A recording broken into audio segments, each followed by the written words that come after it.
Hello, Graham from ArionGames here again. This is a re-recording of the Stellar Adventures video. So I recorded that the other day, and for some reason a truncated version got posted, one that I had to stop, rather than the correct one. So I'm having to redo it. So it may not be exactly the same as the original, but it'll be just as good. So from the earliest days of the Fighting Fantasy game books, there was always a science fiction element there. There were science fiction game books running a whole range of different genres, from almost Star Trek like game books to post apocalyptic and so on. And it always seemed sensible to have a sci fi version of Advanced Fighting Fantasy. And it had always been in the back of my mind to do, but I never quite acted upon that until Jonathan Hicks, who has a blog and quite a strong social media presence, came to me and said, I've been writing other adventures, but how about a sci-fi version of AFF? And I said, well, yeah, been thinking about it. And he said, well, here's the initial manuscript. So I thought, fantastic. So I ended up taking that and running with it and developing it into a full game, which resulted in Stellar Adventures. Now, unlike Advanced Fighting Fantasy, which has a predefined setting, a predefined world, the world of Titan, Stellar Adventures doesn't. Stellar Adventures is a toolkit game. It offers you lots and lots and lots of options. So there are rules for robots. There are rules for alien creation. There are rules for starship and vehicle creation.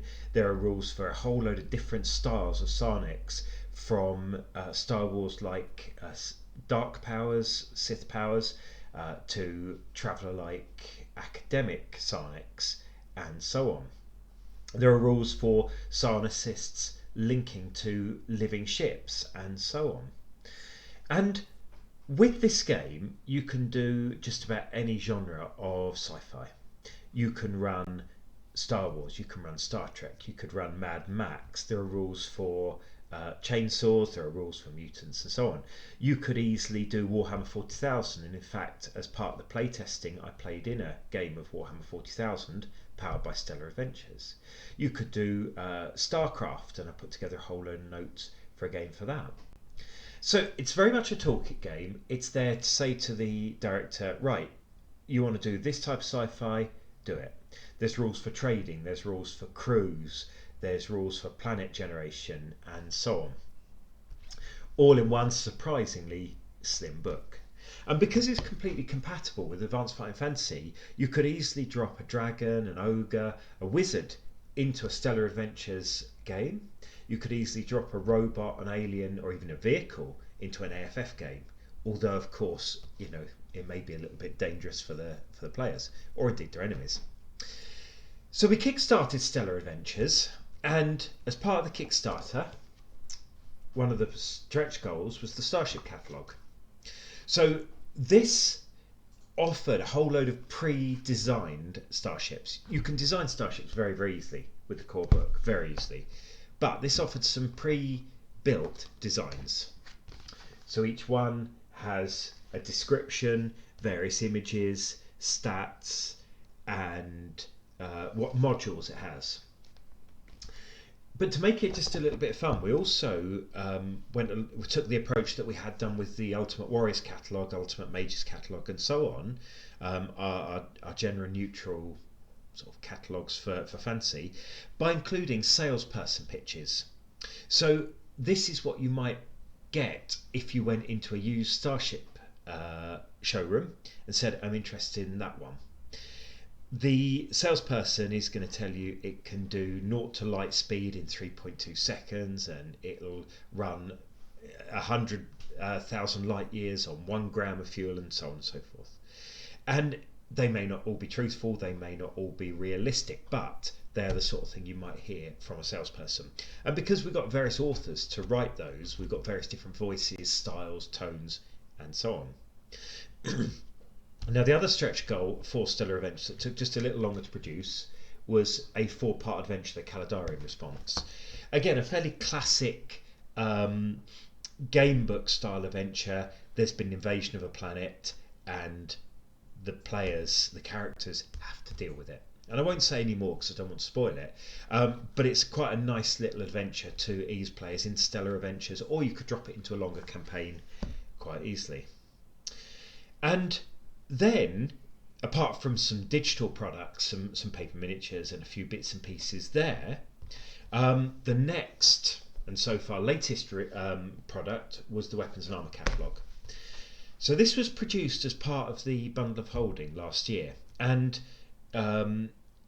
this follows the Starship catalogue by detailing a whole load of different weapons. So there are weapons of all technology levels. You've got modern, slightly postmodern weapons. You've got far future weapons. You've got stun weapons. You've got power armor. You've got a leather coat. You've got everything in between. You've also got various other bits of general equipment. And like the Starship catalogue, this also includes salesperson pitches for each of these weapons. Now, some of the weapons are standard, exactly the same as in the core book, just given a catalogue number and a designation and a manufacturer and so on. Others have slight modifications. You can see fold colour there. Others have slight modifications. Their stats, they might have slightly longer range, slightly more damage, slightly cheaper cost, whatever. And this can be useful for both directors because they can tell a player what their character can buy in a particular shop. They're also useful for players to look through and say, that's the armour I want my character to have, that's the weapon I want my character to have. It helps it's easier to visualise what your character looks like if you have those details. And we're actually going to be building upon those at some point. We have a vehicles catalogue planned as a counterpoint to the Starships. We have an aliens guide, and we have a robots book. And the robots book is already in production. The aliens book is planned, and the vehicles book is planned. So they will sort of round out those. However, none of these are necessary because you can create your own weapons, armor, starships, and so on. So that is now the full Stellar Adventures video. It's not truncated at all. It goes all the way through, talks about everything I wanted to talk about, and I'll move on from there.